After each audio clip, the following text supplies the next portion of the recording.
Il est à peine 7 heures au lycée de Beson, et pendant que la plupart des élèves se réveillent, des petites mains s'activent dans le couloir principal du lycée. Ah non, yes. Je commence à 6h30. Alors là, j'ai commencé le travail à 6h30 jusqu'à 3h.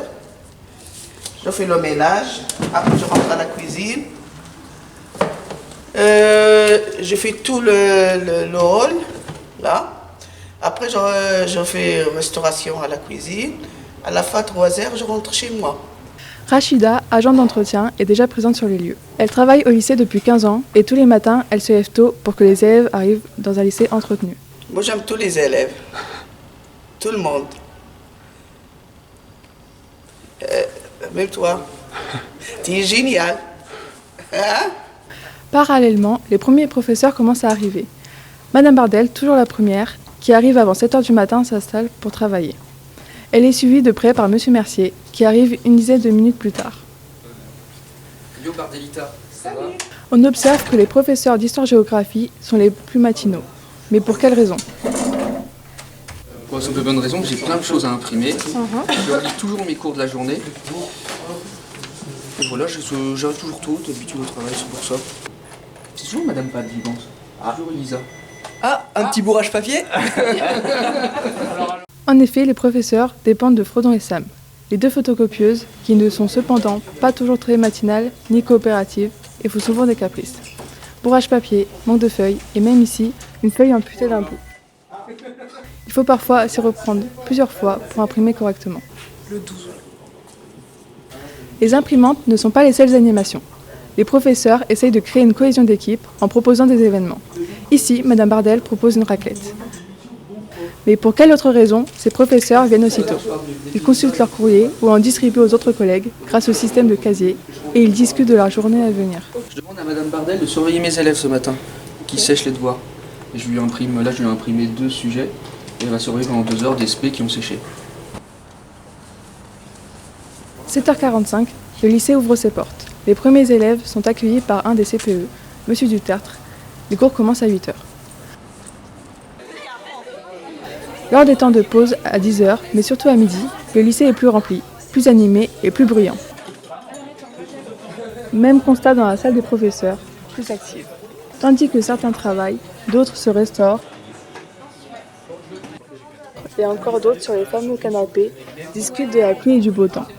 C'est un moment convivial, très apprécié de l'équipe pédagogique, où beaucoup d'informations sont échangées, tant au niveau professionnel que personnel. Clémence Kimani, elle, n'est pas professeure, mais assistante pédagogique. Sa fonction est d'aider les élèves dans leur travail. Alors, je travaille en salle d'études et donc je suis là pour aider les élèves dans tout ce qui concerne leur scolarité ou autre, en tout cas pour qu'ils se sentent mieux au lycée. Donc ça peut être faire les devoirs, réviser des leçons et toute autre question de méthode ou de cours. Parmi les autres membres du personnel, les CPE possèdent leur propre bureau. Ils sont les responsables de la vie scolaire. Ils sont chargés d'assurer le bon déroulement de la vie lycéenne. Les CPE sont au nombre de 2 et assurent des fonctions multiples dans l'établissement. On a le suivi des absences, des retards, la gestion des comportements, puisque parfois certains élèves sont un peu plus remuants. Les professeurs font de la gestion, mais nous, on est aussi là en complément. Alors, les missions des CPE, elles sont les mêmes. Il y a un grand texte qui décrit, on a tous un métier, un travail à faire de suivi des élèves, de relations avec les parents, organiser le travail des assistants d'éducation, former les délégués. Par contre, la réalité d'un travail de CPE, ça va dépendre de son établissement, ça va dépendre est-ce qu'il a des collègues, ça va dépendre est-ce que je suis en collège, est-ce que je suis en lycée, est-ce que je suis dans un petit lycée de un peu moins de 500 élèves comme ce site-là, ou plus tard dans un gros lycée de 2000. Voilà, des choses qui changent un petit peu. Ils sont assistés des AED, les assistants d'éducation, qui sont en vie scolaire toute la journée. Ce sont des personnes essentielles pour le bon fonctionnement de l'établissement. Ils vont dans les classes pour prévenir des rendez-vous, ouvrent et ferment la grille à l'entrée du lycée.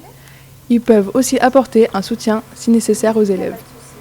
Quand vous n'êtes pas bien, on est là, que ce soit pas bien au niveau physique, que ce soit au niveau mental, on est là avec vous, on vous écoute, on est là pour ça. vous accompagne dans votre scolarité. La vie lycéenne est aussi assurée par les élèves eux-mêmes. À la MDL, Maison des lycéens, ils préparent des événements. Par exemple, ce jour-là, ils préparaient le marché de Noël, assistés de certains professeurs, et le résultat a été au rendez-vous, avec notamment ce stand de crêpes, gaufres et boissons.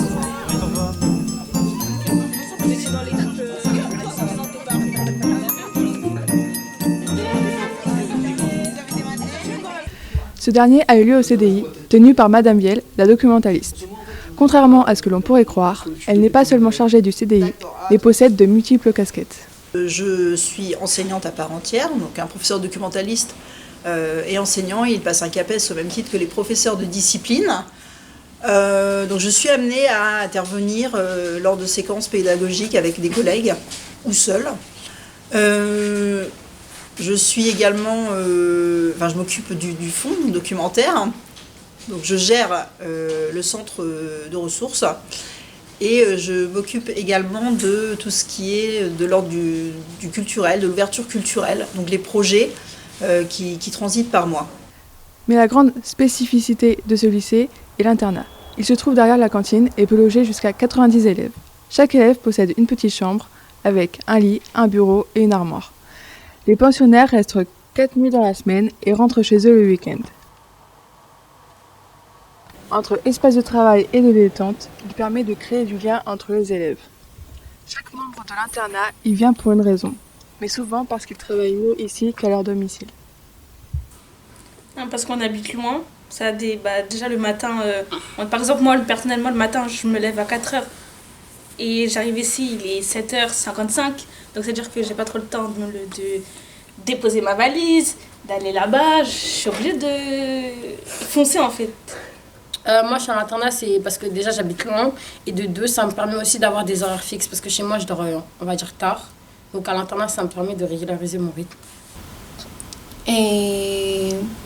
Pienso que es un lugar que brinda una oportunidad a las personas que no tienen las mismas oportunidades que otros jóvenes y es un lugar donde uno puede aprender muchas cosas y a comunicarse con muchas personas y lo más importante es que puedes aprender a estar contigo mismo y eso es muy importante si quieres como buscar tu independencia. Au lycée de Beson, chacun essaie de trouver sa place et tout le monde s'entraide pour un même objectif, faire réussir la scolarité des élèves dans une bonne ambiance de travail.